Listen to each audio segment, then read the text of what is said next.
Okay, good morning, everybody. Welcome to our Principal's Coffee. These are the agenda items that we're going to talk about today. Um, the Brisbane Police are here. We're going to talk about International Walk to School Day, the Lapathon, the book fair, English language development, and then any questions that you have. So I'm going to pass this on to Corporal Malone and Officer Miller.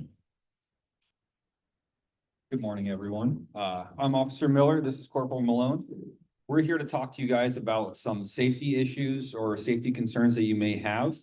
I'm going to go briefly over just child safety drop off and all that, but the main topic for safety for us is going to be the incident regarding the red truck. And so Officer Malone's going to take it over and give you some tips and pointers about how to handle situations like that.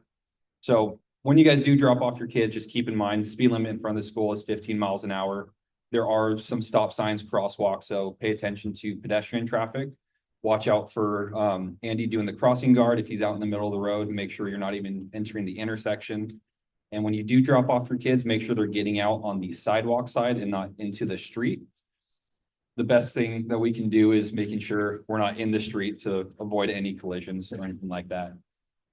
So just quick overview. We have a bunch of handouts at the end of our topic, and one of them will include safety things regarding traffic and car seats. But I'm going to hand it over to Officer Malone to talk about stranger safety. No. So one of the key things that we just want to talk about in general is just parents making sure that safety in general is part of your everyday routine. Things that you guys talk about with your kids, things that you guys practice and display in front of your kids. Just make safety just a normal routine part of your conversation. There are questions and scenarios you should ask and have with your kids just to gauge what their understanding level is. I do have a handout, and I'm going to pass the handouts out as I'm talking, just so you guys can, not that one, it's this one. This is a list of just scenarios and examples you can talk about and go over with your kids. You want to come up with safety plans on how to handle certain things, whether you're out in public, at home, if you do decide to leave them home while you run to the grocery store, how to be safe on the phone, what information they're allowed to give, who should they answer the door for, or not at all.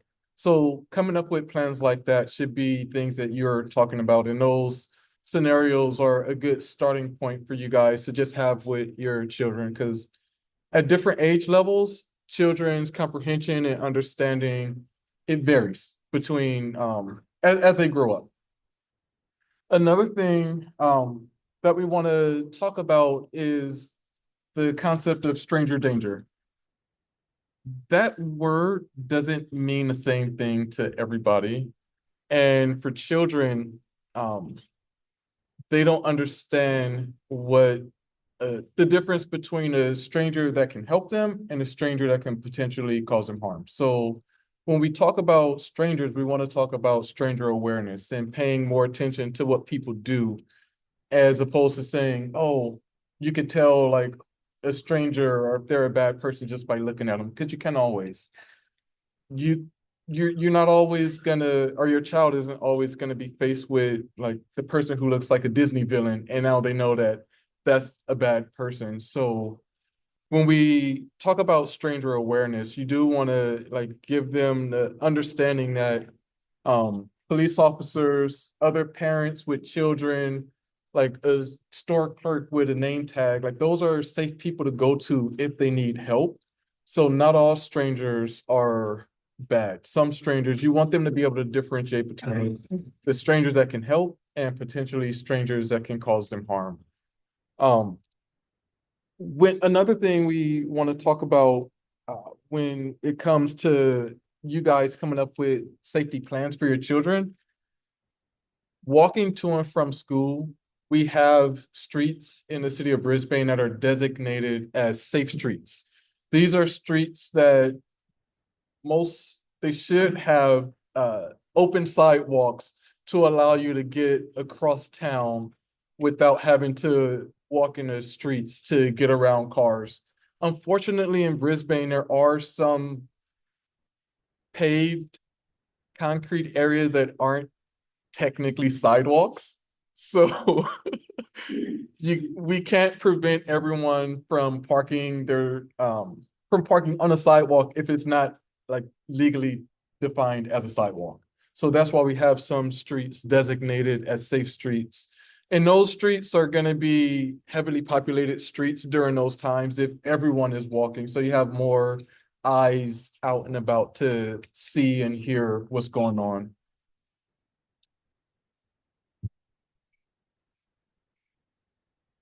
When we talk about stranger awareness, this handout is a good one because it gives you it's broken down into 4 topics.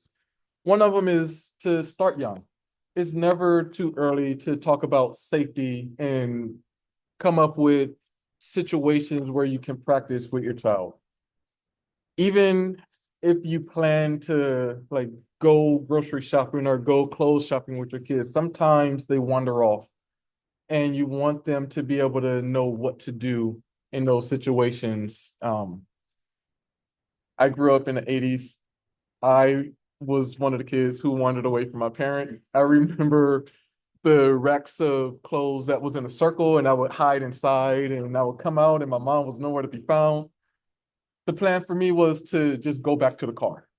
And at some point, my mom would find me and I'll be standing at the car. So I know we live in a different time now, but still having a plan is key. And there's no age that's too young to start.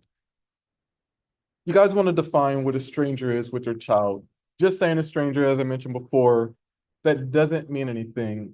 A nice, well-dressed person with a puppy or candy might not seem strange to a child. So just because we don't know who they are, the word stranger doesn't necessarily mean the same thing to everybody. So as a family, you want to come up with a definition of what a stranger is. And then normalize safe behaviors. This goes back to like you guys are out on a family bike ride, everyone wears helmets. You guys actually cross in a crosswalk instead of the middle of the street. All of those things that you role model to your kids and you practice every day is going to instill in them the idea to be safe everywhere because you guys are practicing safety as a family every single day. And then the last thing is just be honest, but be age appropriately honest with your children. You you don't want to scare your child, but if things are happening and you want them to be aware of what's going on and they're asking questions, you can give them answers. And depending on the age of your child, you can omit some details and just give a overall general description of what's going on or why we're doing this now or why this changed or what happened over here. You don't have to be so specific and scare your child, but you do want to be honest with your children. And so I find that this little article that I printed out is pretty good for that.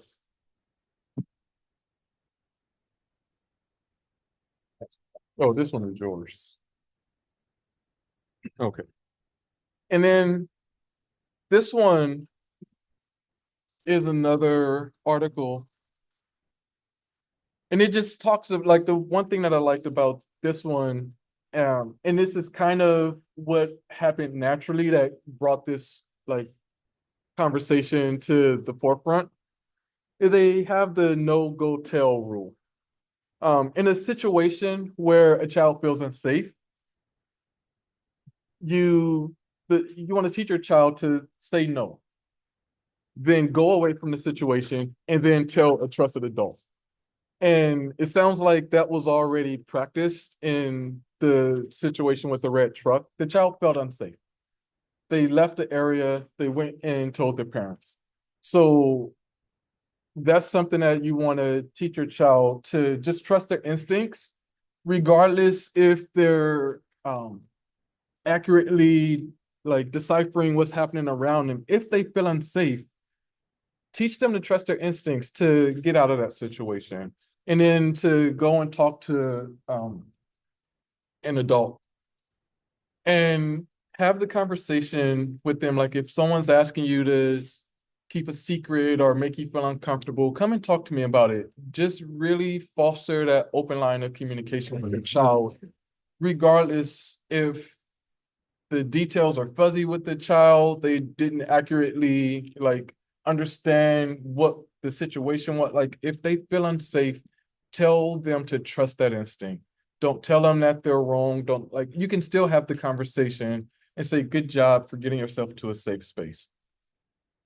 And on the bottom, I've made 2 QR codes, and it's going to take you to a couple of websites that have just more resources for you guys to have conversations with your kids. And the last key point that I'll bring up, I don't know where I put my notes, but statistically, if in America, when children are abducted, it's not by a stranger. It's by a family member, a friend, or a family acquaintance.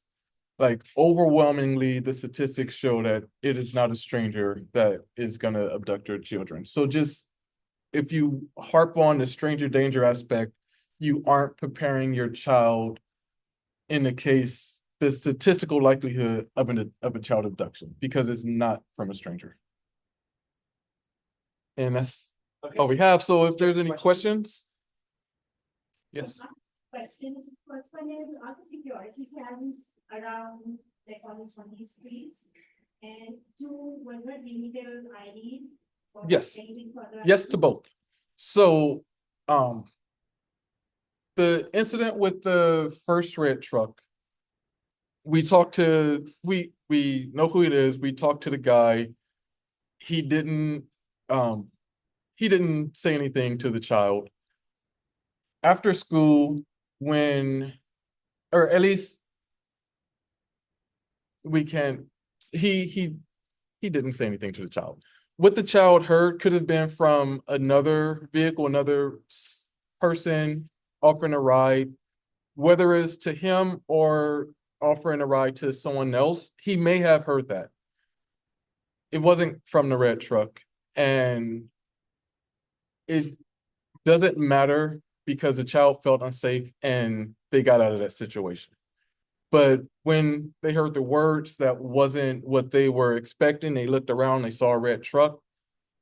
That didn't line up for the child, and he listened to his instincts. So that's the details for the first truck. The second one, because of security camera, we were able to learn that was a person who was delivering pizza, and they were looking for an address. And in the security footage, you can see them holding the pizza that they were delivering. And we know that it was the same red truck, the second one, which is different from the first red truck, because the person who reported it is in surveillance, walking with their child while the truck is going by. So we know that that was just Uber Eats or a delivery. We know that it was making a pizza delivery. So there was from our investigation, there was no attempt at any child abduction, but we were able to figure that out because there are families who do have security cameras that are facing the streets.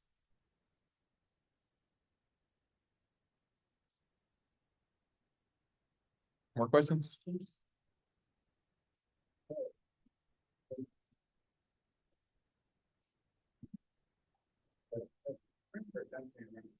Very appropriate. It's really kept visibility in front of a person where it goes in and very well. And that's right over the other way in the preschool. Yeah. Well, I mean, that, but has that ever, can that be looked at if there's some grant thing or something like that, takes that, and so it's like 6 or 7 weeks, like that's. We could look into that. I know my previous school also had load fencing like that. And then just this past summer, they heightened it for security reasons. I also know that we have, we open up the gate into the big field every afternoon and on the weekends, so soccer kids can come and it can be used as a community space. And also, what I've just realized is that in the past, and I think probably moving forward, we're gonna have this open, by a gate over there, so we can use this on the weekends. I know, so we have to balance like safety versus like allowing our community to access these fun, engaging pieces of our property. So that's, it's a good question, and, I'll bring it up, but I don't have an answer. Okay, yeah. But it's something to Mainly just discuss. that stretch right there in front of the, trailer where it's. Right, I where yeah. it's 40 feet down. Right. I understand, yeah. Other questions? I just wanted to come from a perspective of somebody that's Latina and a person of color, just how can we in the future like bridge a better gap with just like having even these resources like be translated? I know it's like online, but some people don't even have access to the library or library card. I'm just kind of thinking of that, like is the Red Cross situation, had it not been just for this community being so small and connected, a lot of parents might not have known because they don't have, the internet, or they don't have tighter network, or they have a language barrier. So I just wanted to put that out there just to all of us. I know that we all know that and recognize that. That was something that kind of came up for me as like a little bit of a red flag. It's just like, how can we make this accessible for somebody that speaks Russian, or somebody that speaks, or doesn't read? Maybe somebody doesn't read Russian. How can we do that? I know that's an ongoing challenge in every type of social work, branch, but that kind of came up during this whole truck situation, was that we all kind of networked as a community, which was great and special. I just hope, and our goal is how can we branch it out for everybody to access what we were lucky enough to access in our own. In every like major investigation, we rely on the community. Totally. And yeah, so that's one of the things where that bridging of a gap, it takes the residents to step up and be that bridge. We're limited by our own language, comprehension, like communication skills, like we're all limited. And so we depend on one another. And if you recognize that as a gap, and it is, we don't have the resources to bridge that gap by ourselves. And we rely on the community to fill in those voids. And so I would turn that back to you and say, how can the community members? I've been today with the chief, so I'm trying the best that I can, but I just wanted to put that out there to the whole community. I'm like, how we're all so tightly knit and we all work so well with the community, but I do notice that, the principal's new, there's some new staff that are new, there's turnover. So how can we keep that momentum going when there are some barriers right now, because we're also getting to know each other during this transition. So I just want to put it out there. If we all did great, I think we all triaged the situation really great. We all calmed down. Could have been a potentially very traumatic and ongoing situation. I think everyone triaged it because we're so tight. I just really hope that we can have more people involved. Yeah. And that's what it takes. It takes more community members stepping up and filling in those spots.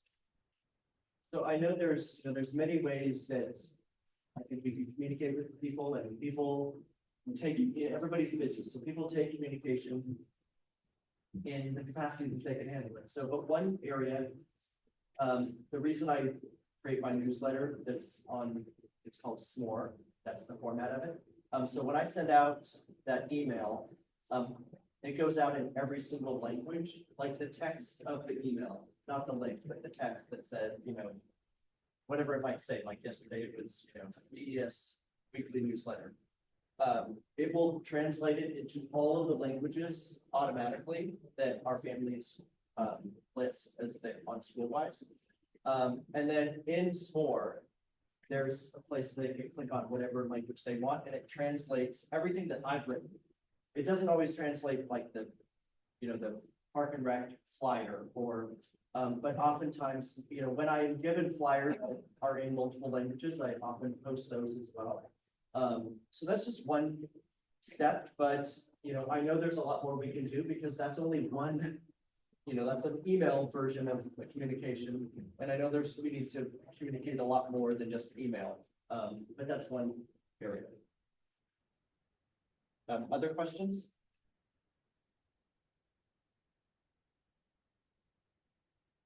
Okay, thank you to Corporal Malone and Officer Miller.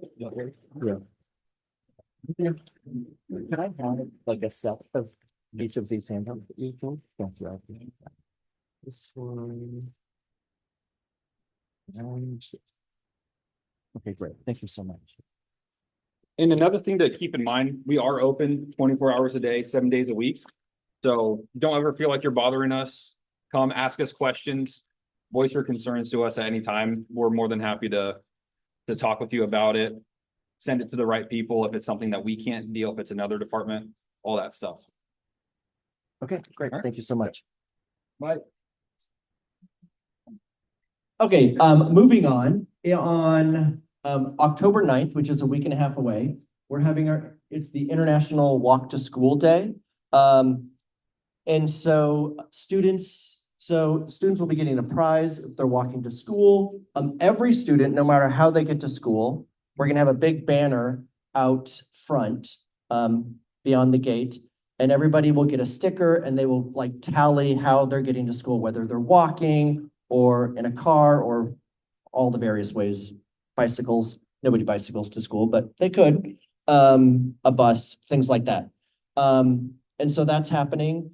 I'm not gonna go over this. I sent this in the newsletter yesterday, but I think Corporal Malone kind of talked about, you know, how to walk safely to school. So this kind of just explains some ways people could walk to school. And we're advertising this in class. All of our classes will have posters to advertise it. So that's what's happening in a week and a half. Our lapathon is in 1 week. Did either of you want to talk about it? I'm calling them on the spot, sorry. I emailed them like an hour ago, like, hey, do you want to talk? I don't even know if they know the email. Okay. Okay, so the lapathon is in 1 week, and right now our main focus is for you to help your child solicit donations from your community. Right now, I think we're at 6,000. 6,000, and this is supposed to be our big fundraiser of the year. So again, people can donate for a flat fee amount, or they can donate per lap. If you have no idea how much your kid can run, I suggest a flat fee amount. We do need a couple more people to sign up. I think we still need a warm-up coach and possibly a t-shirt seller. Warm-up coach, I encourage it if you are in shape. Otherwise, go for the t-shirt seller. We do need people to help. We might sell 4 shirts. Super easy job. Please sign up. But it is Friday for most of the morning. If the weather is bad and the field turns muddy, we will be on the blacktop, and then we'll be running 2 days. If we're on the big field, we're gonna be running 2 grades at once. If we're on the blacktop, for safety purposes, we're gonna run each grade separately. So if the weather is bad, we'll be here all morning on the blacktop, probably right up until lunch. Otherwise, it'll be done maybe mid-morning. It'll be done earlier because we're running more kids at once. Before recess. Before recess. Please come and cheer on your child. They will love to see you if you can. We will try to post a schedule of when the grades are running, so you have some idea, so you don't have to be here all morning, but please come up and cheer on your child. And I just want to make sure that you prep your child properly for the race. Don't have them come in sandals. We've seen that before. No Crocs. Sneakers, comfortable running shoes, please. They can, our theme is the Enchanted Forest this year. They can dress up in sneakers.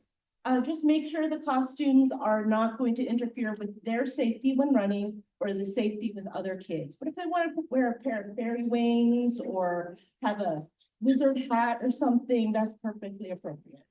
But they will be getting a t-shirt, and everyone's gonna be wearing a t-shirt, so it has to be something they can put over their t-shirt.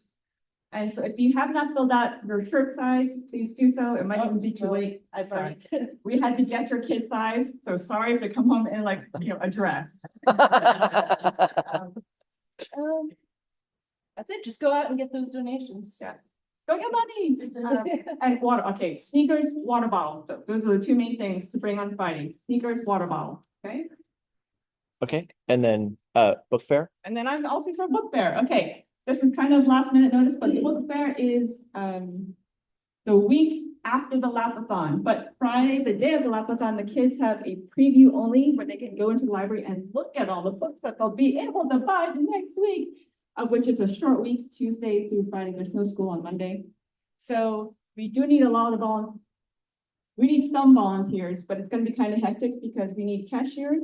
We need people to help set up Thursday night, the day before the lapathon, and we need people to help break down Friday, October 8th or 10th or something.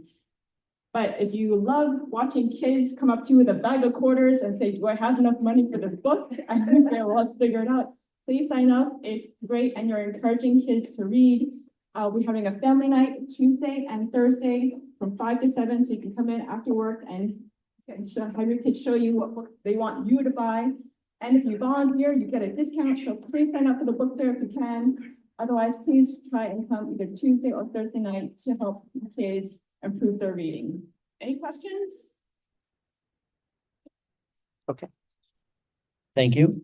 And the last thing on the agenda, I put in, I've sent out a couple of like inputs, Google Forms to say, what do you want to talk about at these principals' coffees? So one of them was academic. I got a lot of responses, so I'll kind of spread them out throughout the months. English language development. This is one I'm bringing up this month.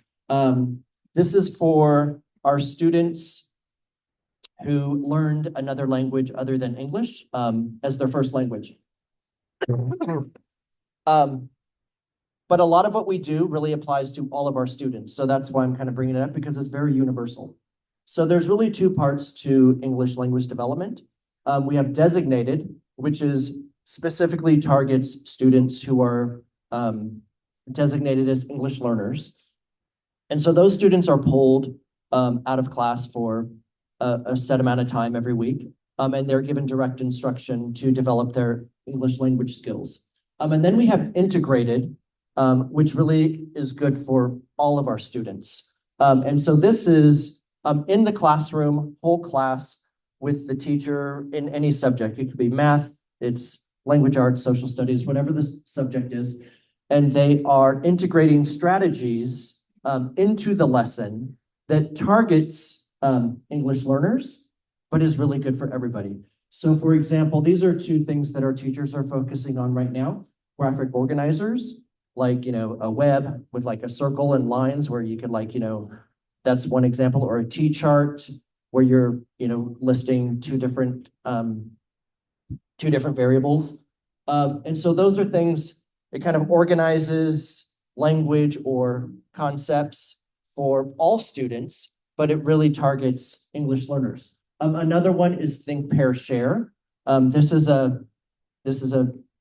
time-tested teacher strategy where, you ask a question and, maybe, if you've, all of us have been in classes where a teacher asks a question and hands go up immediately and the teacher calls on people. So that's one thing. But a think, pair, share kind of just makes that good for it breaks it down, makes it more accessible to all students. So a teacher asks a question and then there's quiet time to think.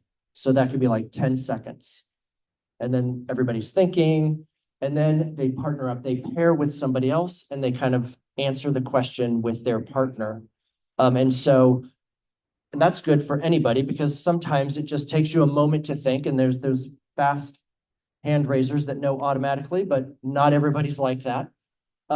It's also good for students because, oh, I'm not really sure, or I'm not confident in my answer, but I'm able to hear what the other person says. So now I'm feeling more confident, or, I'm going to change my answer because of just that communication. And then they could share out with the whole class, feeling more confident because they've just had that time to think and that time to share with the partner. So those are two strategies that we're working on. And so that's just something that we're doing academically to support all of our kids. And that's pretty much the principal's coffee. If you have other things you want me to talk about, go ahead and scan this and input it. And we'll probably have these principals' coffees. I've scheduled them, I think, for the last Friday of every month, unless the last Friday is on a holiday, then I've changed it to an earlier day. And that's it. Are there questions about anything before we wrap up? Yes.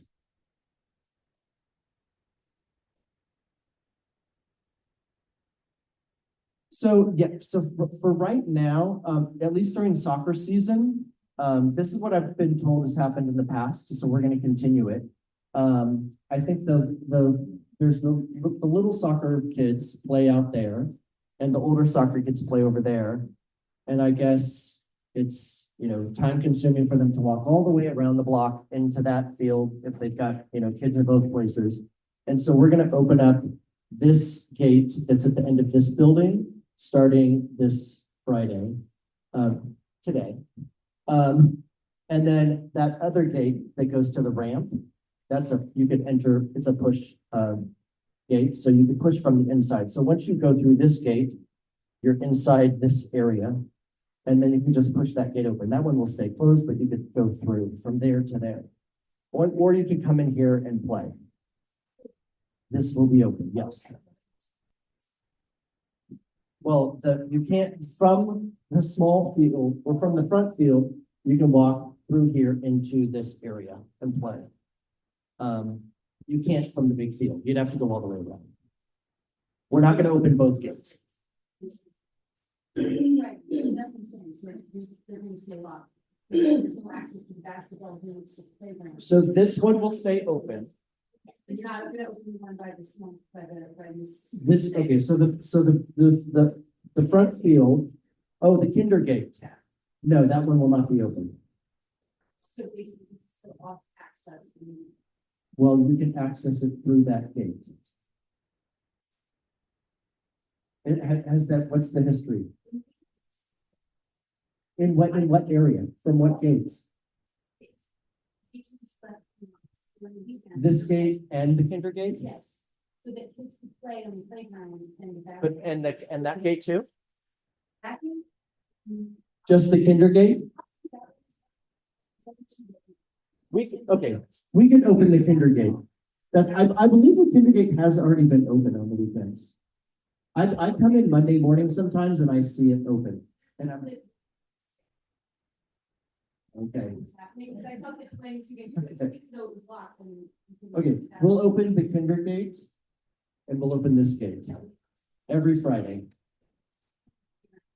Yes, I understand. Yes. Okay, good question. Thank you. Other questions? Okay, help yourself to some coffee. Thank you for coming. Have a good day, everybody.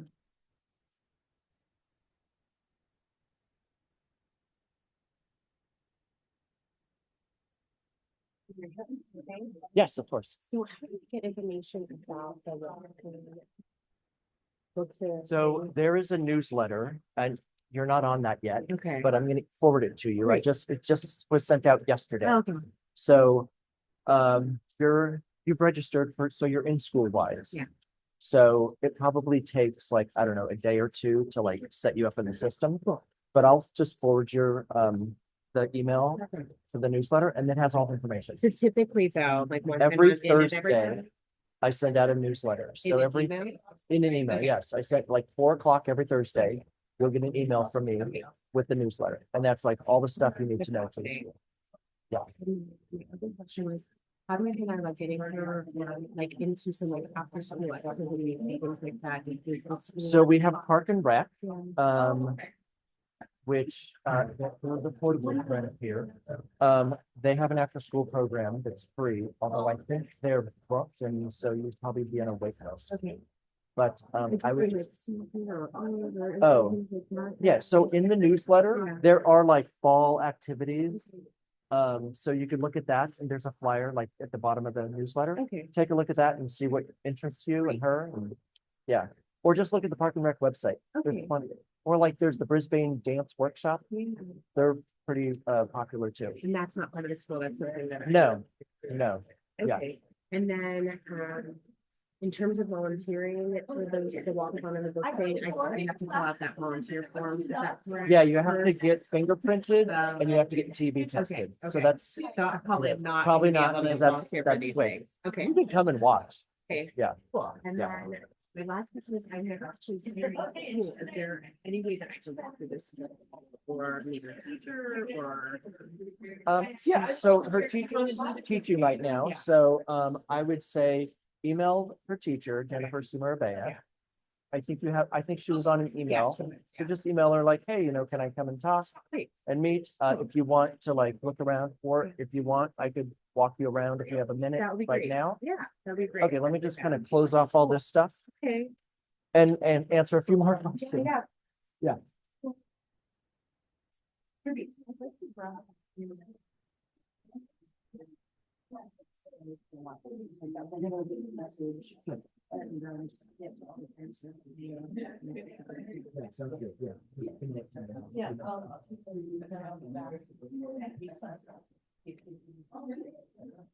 Take pictures today.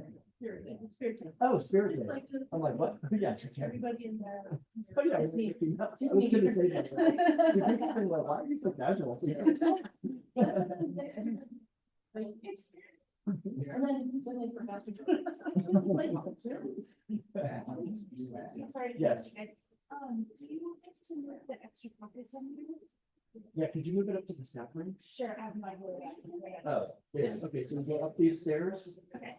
And then literally like, right, yeah, you'll see Eva and it's to the right of Eva. Okay. It's in the room that's got a kitchen in it. Ready? Thank you. So,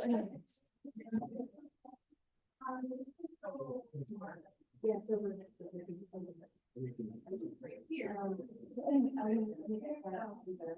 and then the only thing I need to discuss is.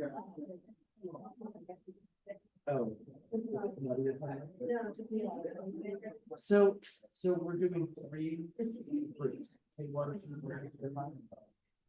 Although Lexi's got a 3-4 numbers. Or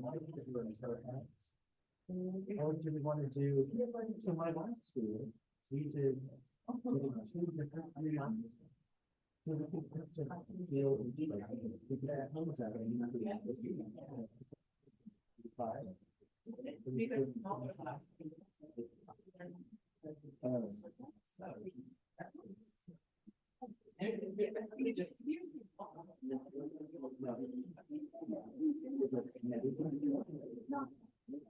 Let me do that if we something like I have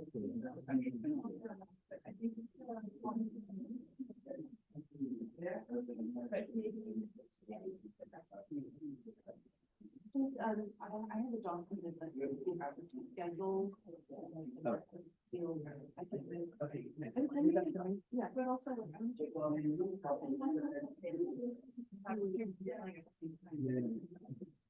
Then we need. Oh, we have one. So just so you know, we do have our coach student. Oh, like the little bracelet. We've done it 2 years. Yeah, and then where they tickets so we'll need. Okay.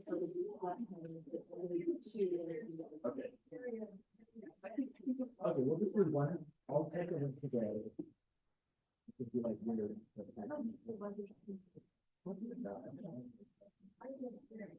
I mean, you will make a recommendation. I'll send you the document with the questions that. You have like music out there, I could bring my speakers. Yes. You'll be seeing this.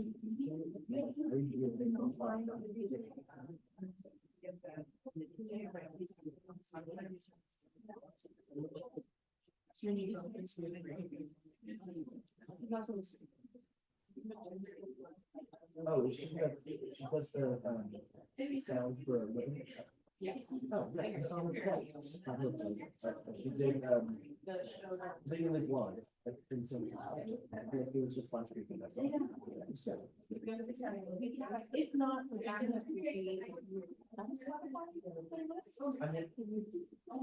I'm not. And I. It's not.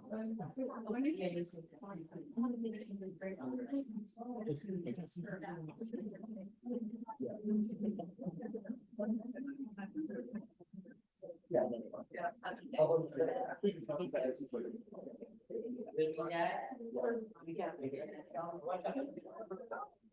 So there's a.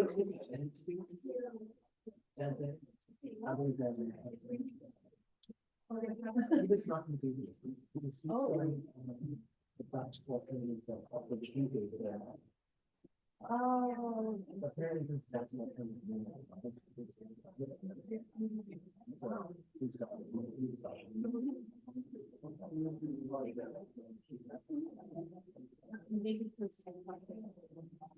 You don't want to be like.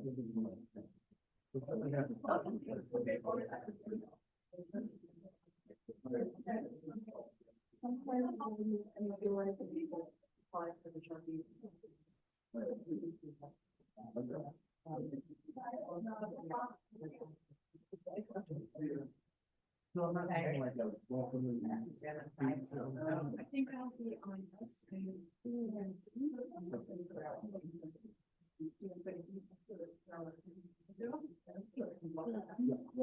But, yes, and apparently, along the future, with it, No,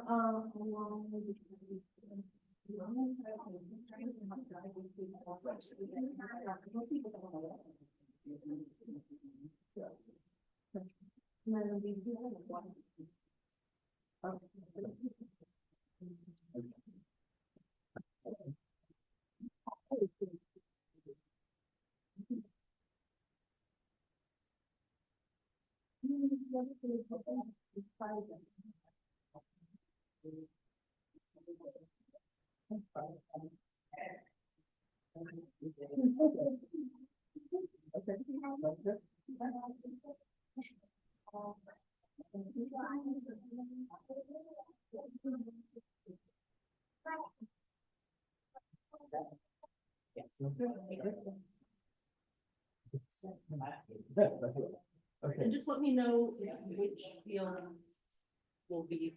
Yeah, I'm gonna go check today and I'll let you know. Okay, thanks.